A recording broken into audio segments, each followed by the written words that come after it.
Hello, everyone, and welcome back to another episode of the Movie Knights Roundtable. Another virtual episode. Sorry about that. The AC is currently broken in the studio, but hopefully we will get that fixed for you soon. We have a very fun episode today, don't we, Nicholas? We do indeed. With the Oscar nominations recently being announced, we thought it would be fun to kind of dive in and talk about our favorite Oscar snubs. And for the purposes of this video, we only mean snubs in terms of nominations, things that somehow did not receive an Oscar nomination the year that it came out in a specific category. So, without further ado, I say we're ready to just dive right into this. I think so too. Yeah, I mean it's definitely a topical conversation with all the talk about Barbie lately. Correct. Yeah. Oh, So yes. it'd be a fun video to dive into. Absolutely. Absolutely. And Nicholas, I'm going to give you the privilege of going first. All right. First up, I'm gonna start with a nomination for Best Actor that I feel was snubbed, and that is Adam Sandler for Uncut Gems. Yes. Yes. Uh, I think that it was an insane movie. I think I This is the only time I've ever had like a full on panic attack watching a film. Yeah. But I think that in terms of Adam Sandler's performance, every couple of years he has to remind us that he can act. But that was the first, like, it was to me a transformative performance Hmm. from him. I think watching it the entire time, how sometimes even when Adam Sandler does sort of his drama stuff, you kind of are still like, that's Adam Sandler. Like watching this one, like that thought just never crossed my mind. Yeah. And I think just that ability and just him showing that he had that showcase of his talent, I thought was overlooked that year. Listen, I fully agree with you. And the thing about 2019, what a fucking year for movies that was. We've said that many a time. Yeah, and we mean it though. Like we fully Mm-hmm. mean it because here were the other nominees that year for Best Actor in a Leading Role. Joaquin Phoenix for Joker, who went on to win. Antonio Banderas for Pain and Glory. Leonardo DiCaprio for Once Upon a Time in Hollywood. Adam Driver for Marriage Story, and Jonathan Pryce for The Two Popes. So Listen, tight fucking year. I did not see the two popes, and I Hmm. did not see what was the other Pain and Glory. Pain and Glory with Antonio Banderas. Um, I think the other three are very solid performances as well. I would almost, if I had to knock one off of the ones that I've seen, because I don't want to do that, I haven't seen it kind Yeah. of thing. Hmm. I think I would consider knocking out Adam Driver Okay. personally. Uh, Okay. that's a great movie and a great performance. Um, but I also feel like a lot of that performance is like the one scene Yeah, the big argument. is really the big argument is really where both of them kind of, beside that, I think they both give very nuanced and subtle performances. But I think that just, I don't know, something about Adam Sandler's performance, man, it worked for me. Yeah. No, listen, I fully hear you. I fully hear you. And I'm gonna use that to transition into my first one I'm gonna talk about. Yeah. Because it also involves a 2019 film getting overlooked at the Academy Awards because of how insane that year was. And that movie is The Farewell, and the reward that I'm referring to is everything. It got zero Oscar nominations, and that is crazy. Yeah. There are so many things that could have been nominated for. It could have been nominated for Best Director for Lulu Wang. It could have been nominated for Best Actress for Awkwafina. She's fucking phenomenal in it. Best Supporting Actress for the grandmother in that film. Best Costume Design, Cinematography. Screenplay. There's screenplay. There's so much that that film could have done, like, or gotten in for, Yeah. and it's insane. It's insane to me.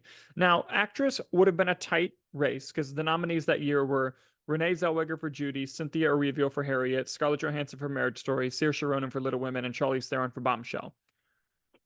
Tight race. Me, I would have taken out Charlize Theron. I thought she was great in Bombshell. I'm not taking anything away from that Mm-hmm. performance, but I would have snuck in Awkwafina there. And for Best Director, it's also incredibly tight because you had Bong Joon-ho for Parasite, Martin Scorsese for The Irishman, Todd Phillips for Joker, Sam Mendes for 1917, and Quentin Tarantino for Once Upon a Time in Hollywood. As much as I love the Joker film, I could have taken out Todd Phillips here, and honestly, The Irishman could have gone as well, just because I love Martin Scorsese. He's arguably the greatest filmmaker of all time, but The Irishman just wasn't it for me. So Yeah. I honestly feel like it could have gone into that category. I think this movie is fantastic. Let me quickly look at cinematography too. Let me see how tight that Yeah. would have been. I recently, well, I just watched The Farewell this past year, and it was incredible. And then finding out that it got nothing was just insane to me. Yeah, wild stuff. Cinematography, 1917, The Irishman, Joker, The Lighthouse, Once Upon a Time. All right, that's tough. I also probably would have taken out The Irishman though. Mm-hmm. But God, I'm just reading this list of movies. What a fucking year! We keep saying that, but like, my But God, 2019 was wild. it's so crazy. But yeah, yeah. So that's my first choice is The Farewell getting nominated for actually nothing is crazy. What's the next one on your list? Next one, I have one for supporting actor, and that Mhm. is Samuel L. Jackson for Django Unchained. Ooh, Yes. ooh, So ooh. so Samuel L. Jackson has only been nominated for an Oscar once, which is an insane sentence. Is for lead for Pulp Fiction. Mhm. Um, I think that Django Unchained that year, if I'm not mistaken, was nominated for quite a few different things. It was. Um, and talk about a movie with excellent performances, one from Jamie Foxx, two from Christoph Waltz. I'll even give some credit to DiCaprio. Mhm. Um, but when you watch Samuel L. Jackson's character and playing this slave who really is sort of a mastermind behind the scenes at work on a lot of it. He knows how to play the system there, and just the humor, the jokes all land with him. He's very funny in the movie, but also the humor sort of undercuts, not undercuts isn't the right word. It's sort of masking sort of the drama, the tragedy, the pain of the character behind it. And I think that I would say it's probably Samuel Jackson's best performance in a Quentin Tarantino movie, Okay. and maybe one of his best just across the board, if you ask me. Yeah. And that year, I'm looking at Mm-hmm. the nominees for Best Supporting Actor. They were Christoph Waltz for the same movie, who went on to win the award. Yeah. Alan Arkin for Argo, Robert De Niro for Silver Linings Playbook, Philip Seymour Hoffman for The Master, and Tommy Lee Jones for Lincoln. Who you swapping out? Ooh, That's a tough one. honestly, that is a tough one. I would probably swap out. What was the third one you said? Robert De Niro for Silver Linings Playbook. Yeah. Okay. Okay. I And mean, it's a solid performance, but uh-huh. that one feels very much like Robert De Niro was in a movie this year. Yeah. Listen, I might have taken out Tommy Lee Jones, but he was Mm-hmm. also really good in Lincoln, so it's kind of tough to go off of. Yeah. But yeah, so I'm gonna do this was not planned. These are transitioning perfectly because my next film is also a Samuel L. Jackson performance in a Quentin Ooh. Tarantino movie, and it's for The Hateful Eight. Um, Okay. while I think Samuel L. Jackson is great in Django Unchained, other than his performance in Pulp Fiction, Hateful Eight is my favorite performance of his in a Tarantino film. And Hateful Eight widely went underlooked at the Academy Awards. It's to me, it's a very underrated film. I love it.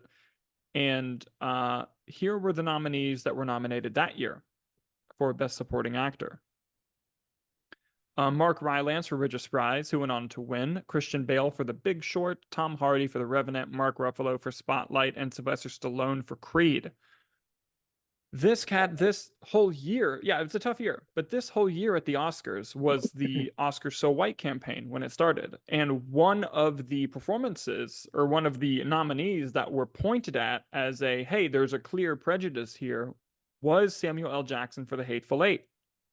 And honestly, to me, Ryan Coogler for Creed should have got it for director. I don't give a fuck what anybody says. He directed the hell out of that movie. But Hmm. Samuel L. Jackson's performance, incredible in this film. And who would I remove? Am I insane if I say the winner, Mark Rylance? Maybe. Maybe Mark Ruffalo for Spotlight. I think he's great in that film, but I think there's only one clip that's Oscar worthy. And yes, his nuances are great and everything. He's a great actor, but I think Samuel L. Jackson overtakes a couple people in this Hmm. category. And I think, this led to a change of the Academy, expanding its membership, diversifying. And I think the Academy is the best it's been in a long time. I think the first year that change really took effect was at the 2020 Oscars when Parasite won. And so now Hmm. you're seeing a lot of international love in the Academy. You're seeing a lot of different types of movies being nominated, which I'm a big Yeah, fan of. And it all came down to, you could argue, this nomination. So yeah, that's my next pick. that is fair. I think what we can both agree on here is it's insane that Sam Jackson's only been nominated once, and 100%. It's insane. That's a crazy. I didn't know that until you said it. That's insane to yeah, me. just Pulp Fiction. Yeah, that's crazy. Listen, just Pulp Fiction. I mean, it's a great performance, but Yeah, but you like, know, it's crazy that that's it. yeah. All right, Um, what you got am for us I up next, here? dude? All Mhm. right. One I have up next is one that was not nominated for Best Picture, and I think it should have been, and that is Stanley Kubrick's 2001: A Space Odyssey. Fuck yeah, you could probably say that should have been nominated. Just one of the most recognizable movies in the world from what some would say is one of the best to ever do it as well. Yeah, just a little bit. Um, I don't I don't know what else came out that year. Uh, Don't worry, I'm on but it. and if I have seen what's come out that year, but it's insane to me from just the technical standpoint, the filmmaking standpoint, that that did not get a Best Picture because if I remember correctly, hold on, let me fact check myself here. Yes, it won Best VFX. Kubrick was nominated for director, and it was nominated for writing and set direction, art direction, which I think now is production design. Hmm. But no Best Picture. Yeah, the nominees that year were Oliver. I say that because there's an exclamation point at the end. Funny Girl, The Lion in Winter, Rachel, and Romeo and Juliet. So this I'll be was back honest, when they only had five. correct. Yeah. So yeah, I don't know what you could take out because I'll be honest, this is a shame of me. I don't think I've seen any of these films. I may have watched Oliver when I was like a long time ago, but I don't remember anything about it. Um, Well, even having not watched them, just having not heard of I've heard of Funny Girl, and yeah. I have heard of Oliver, but just like it's 2001: A Space Odyssey. Yeah, Like like everyone the has heard of the that. the impact that movie has had over time is Now, just a lot of these are more recent, so we can speak to contextually and conversationally. mhm. Maybe 2001 just no one saw and it wasn't but it's insane now looking back. And I have another one that's sort of a retrospective as well Mhm. down the line. But yeah, that was just a very interesting shock to me. Yeah, no, I mean, I honestly didn't realize that until you brought it up, like when we Hmm. had initially had this conversation, and it's Yeah, wild. It's wild to me. And since you did a throwback, I'll do a throwback of my own. yeah. Um, Steven Spielberg, maybe you've heard of him, uh, was not nominated for Best Director on Jaws. Hmm. And listen, this is obviously a personal one to me. Jaws is my all-time favorite movie ever. And There's an amazing video. If you guys have not seen it, please seek it out. There's actually footage of Steven Spielberg as a young man watching the Academy Award nominations. He doesn't get nominated and he's fucking pissed. And it's so funny. It's Well, so because it was nominated for Best Picture, right? it was. And this was back when I think Jaws was back when they only had 5 Correct. Best Picture. So I think his argument was just it gets nominated for Best Picture, but get Best Director. Like, how does that? Because you would think that the 5 would go Yeah. in pairs. Because typically, I would say out of the 10 Best Pictures now, usually all the Best Directors are from 5 of those 10. Uh-huh. Yeah. More often than not, I should say. Yeah.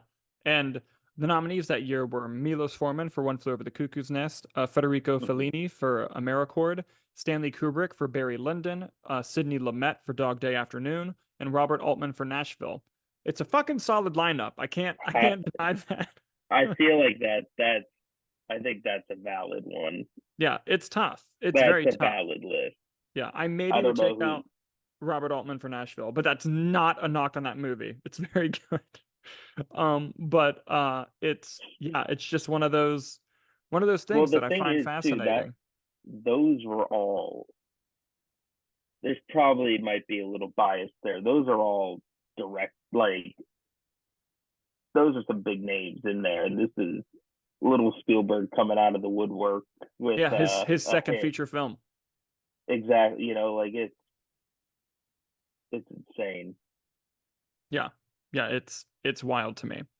But yeah, so I thought that was a fun one. If you haven't watched that video of him watching and him seeing him not getting nominated, please watch it. He says something. It's one of my favorite quotes of all time, and people have actually gone back to it with the Barbie one Yeah, for Greta Gerwig, and he says this.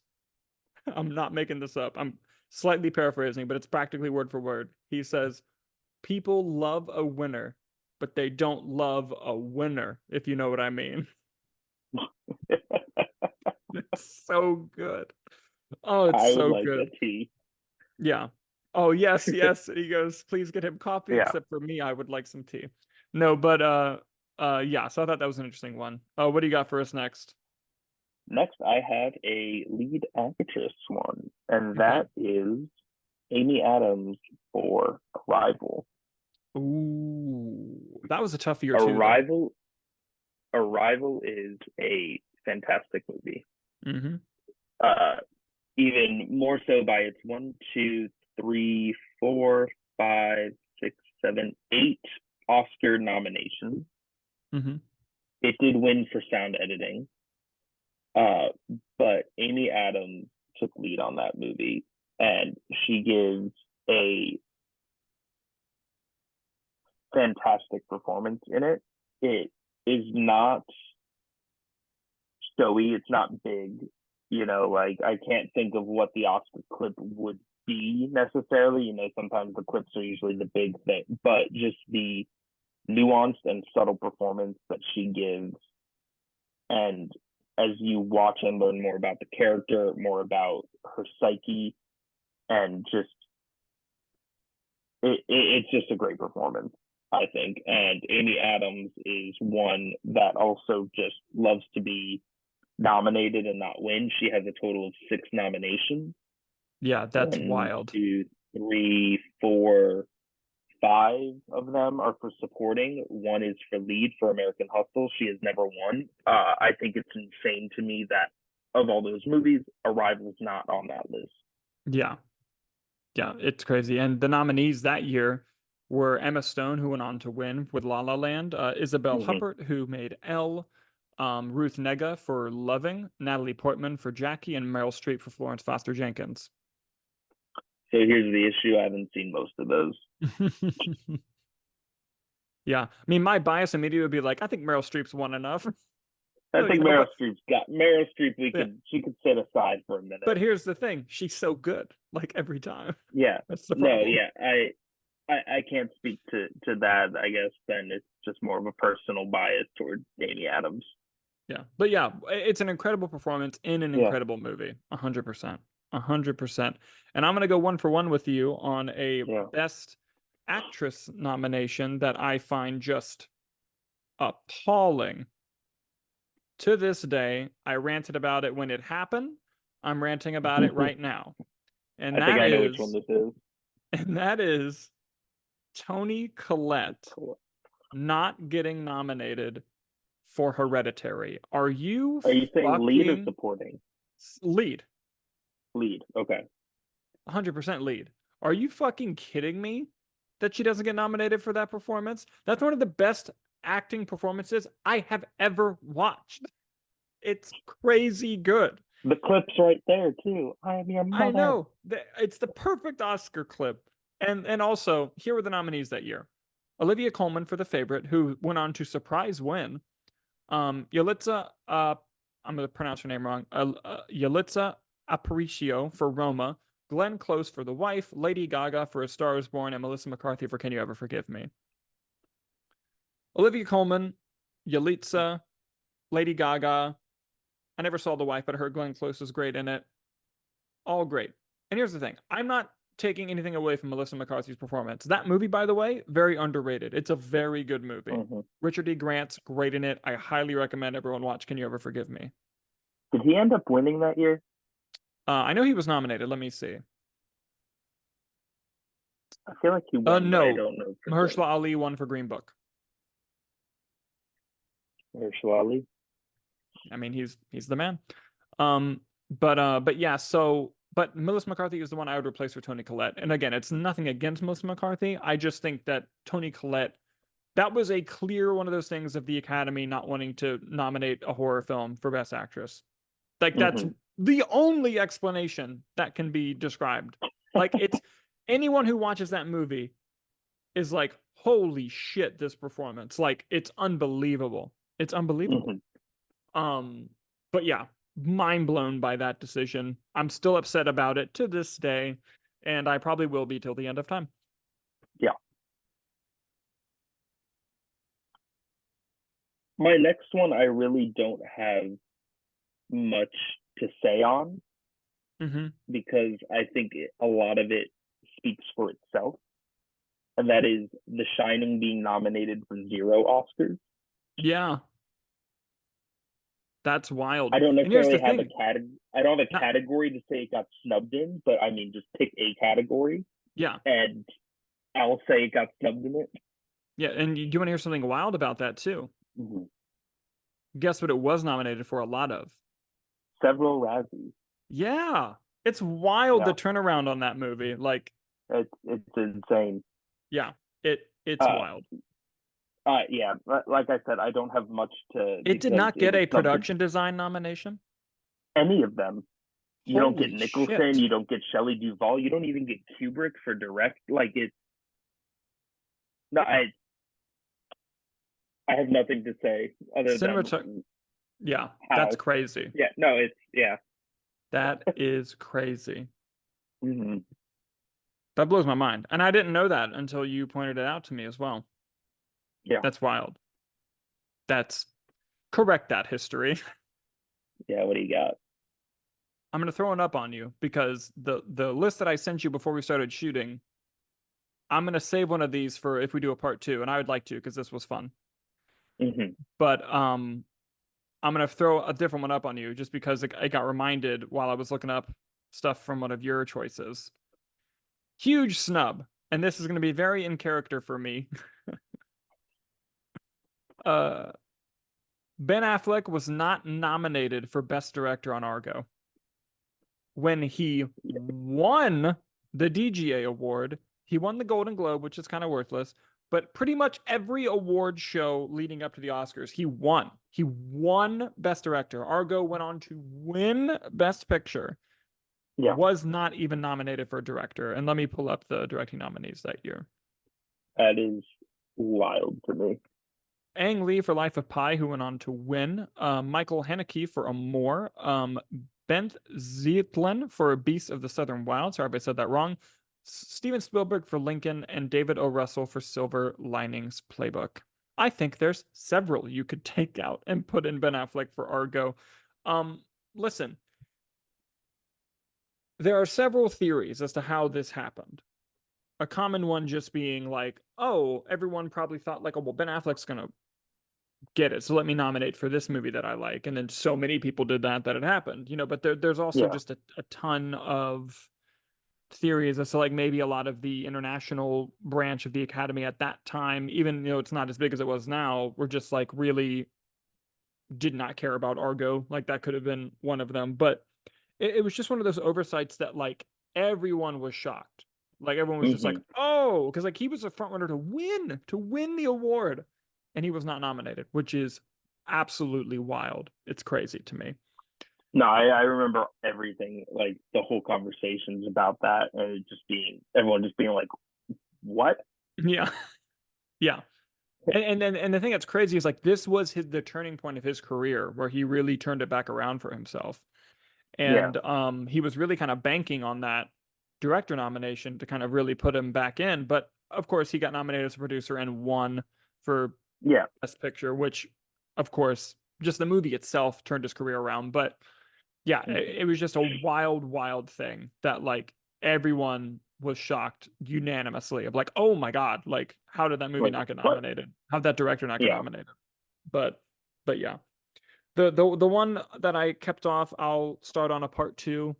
Wait, dude, this could be such a long fucking series. It could. It could be very. There's so many crazy ones, but yeah. My next one, I have another Best Actor, and that is Jake Gyllenhaal for Nightcrawler. Ooh, What yes. what a wild movie Nightcrawler is to begin with. Hold on, I'm trying to see if it was nominated for other things. I forgot to look that up. Nightcrawler was nominated for Best Original Screenplay, and that was it. Yep. Listen, I think it's a great movie. I'm sure it was a tight year, um, but I think that Jake Gyllenhaal gives a powerhouse performance in that Hmm. movie. It is intense. It is terrifying. It is almost tragic in nature, and I think it was just overlooked. Now, I say that I did not look up who else was nominated that year, and it's probably an insanely tight race. December 2014, I think, was a pretty good year as Oh, well. 2014 was great. Um, so go ahead and hit me with that. It's tight. Eddie Redmayne for The Theory of Everything, Hmm. Steve Carell for Foxcatcher, Bradley Cooper for American Sniper, Benedict Cumberbatch for The Imitation Game, and Michael Keaton for Birdman.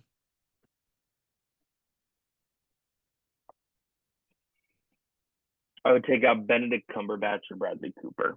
You would take out Benedict Cumberbatch from that movie? Are you out of Wait, your mind? hold on. Am I thinking? I might be thinking of a wrong movie. Hold on. Imitation Game is when he plays Alan Turing, the guy that broke the Nazi enigma. Oh no, not that, not that one, not that one. We were about to have such a fight. I'm telling you, I love that movie so much. Which one was I thinking of? Oh, I was thinking of I was thinking of the current war. Different. Very different. No, he's safe. Uh, I would take out Bradley Cooper. yeah, that's fair. That's fair. But Yeah, yeah, look, it's a great performance, Gyllenhaal and was great in that movie. yeah, I mean Michael Keaton. Wow, that was a snub win, if you ask me. Listen, but that race was just between those two, like the whole It award was, season. and that's the one where you have the clip of Michael Keaton putting his speech away, right? Oh, yes. Heartbreaking. So heartbreaking. Um, but yes, Jake Gyllenhaal, big fan of Nightcrawler. Yeah. That makes so much sense. And that's going to lead me into my next one. And that is for the movie Prisoners. One of my favorite Denis Villeneuve movies, one of my favorite What a films. transition! Yes, These lined up very well. these did. Prisoners was only nominated for Best Cinematography. It was not, my snubs are Best Picture and Best Director for Denis Villeneuve. Mm-hmm. Because what the fuck? Like, what an amazing movie that is. And yes, 2013, dude, 2013, 2014 were fucking back-to-back great years for Yeah. movies. Because like this best director lineup is crazy. It's Gravity, Alfonso Cuarón, who went on to win, American Hustle for David O. Russell, Nebraska for Alexander Payne, 12 Years a Slave for Steve McQueen, and The Wolf of Wall Street for Martin Scorsese. That is tight. I Who do would you get probably rid of? take out I'd probably take out David O. Russell for American Hustle. I think that's one of his weaker films. Hmm. And I would put in Denis Villeneuve for Prisoners and for Best Picture. Let me see. 12 Years a Slave, American Hustle, Captain Phillips, Dallas Buyers Club, Gravity, Her, Nebraska, Paloma, Wolf of Wall Street. I would probably take out Captain Phillips. I like that movie, by the way. Hmm. It's a very good movie, but better than Prisoners. Get the fuck out of here. And honestly, maybe even screenplay. Like there's so many awards. And while we're at it, fucking where's Hugh Jackman in Best Actor? Because he's fucking phenomenal in that movie. Although these Yeah. nominees are tough, maybe never mind. These nominees are crazy. No, it Um, was a tight year. yeah, but it's such a great film, and I felt it was criminally. At least it got cinematography. Thank fuck. But like, it should have gotten so much more, in my opinion. No, it's a very good movie. Paul Dano's even great in it too. I mean, Paul Dano's usually always great. Yes, he was fantastic in it. Yeah. All right, hit us with Um, your last one. my last one, I have the Lego Movie not being nominated for animated feature film. Bro, I forgot about that, but I remember like when that happened and all the fucking backlash that came from it. Yep. I mean, I think just from a technical standpoint, that movie was very interesting and on most levels should not have worked. And a lot of people said the same thing about the first Spider-Verse movie, and it's the Hmm. same team, Yeah. right? Yeah, it's the same team. The humor all worked, the world building, the way they were able to animate the Legos in a way that just the technical filmmaking behind it to me was insane, and I think that that movie probably just got written off as corporate Lego movie Hmm. uh, type thing, which I think that the message of the movie is really good Yeah. and everything like that. So I was shocked to learn that that was not nominated for best animated feature that year. Yeah, it's wild. And the other nominees were Big Hero 6, The Box Trolls, How to Train Your Dragon 2, Song of the Sea, and The Tale of Princess Kaguya. Sorry if I said that wrong. Um, Box Trolls getting in over Lego Movie is wild. Lego Movie probably should Mm-hmm. have won this award, although Big Hero 6 beat How to Train Your Dragon 2, which is wild. How to Train Your Dragon 2 is a fantastic movie. Even if Lego Movie didn't win, it should have been nominated. I honestly, I give it to, even including Lego Movie, I give it to How to Train Your Dragon 2 personally. Yeah. Um, and I'm not familiar with the other two. I know Box Trolls was stop motion claymation, I think. Um, so I don't know if that gave it some sort of edge or not. I don't know. Yeah, But maybe. the Lego movies looked like stop motion, like that was part of the animation design. And I'm not familiar with the other two, so I can't speak to those. But I would at the very least give it in over Box Trolls. Oh yeah, 100%. Yeah, it's absolutely wild that that film got snubbed like that. Yeah,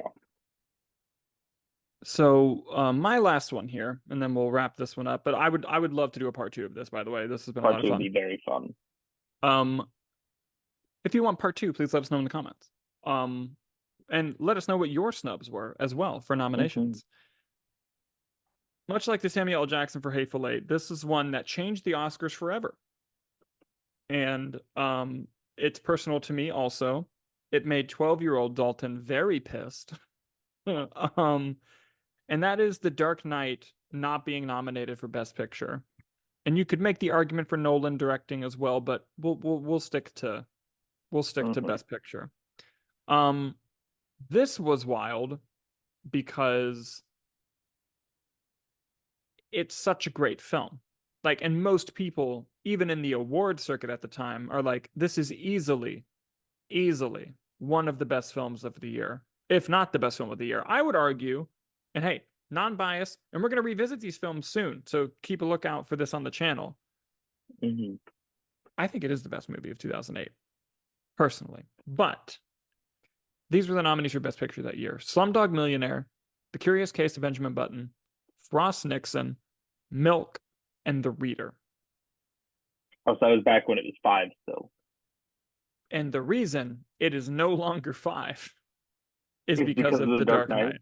Yes. I didn't realize that was when they made the switch. Yes. And that's, well, actually, they did 5 one more time in 2000, the next year for the 2009 Oscars. Mm-hmm. And then I think it was the one after that where they expanded it. Let me make sure. I want to get this right. Yes. So the next year after is when they expanded the Best Picture Category. Yes. But basically, the conversation it began when The Dark Knight was not nominated for Best Picture. It was like, whoa, Mm-hmm. why? And like, But obviously, hold on. there was a much bigger bias at the time anyway towards big blockbusters of comic book movies, which still exists, but like, it's not as bad now, but it's partially because there's 10 nominees now.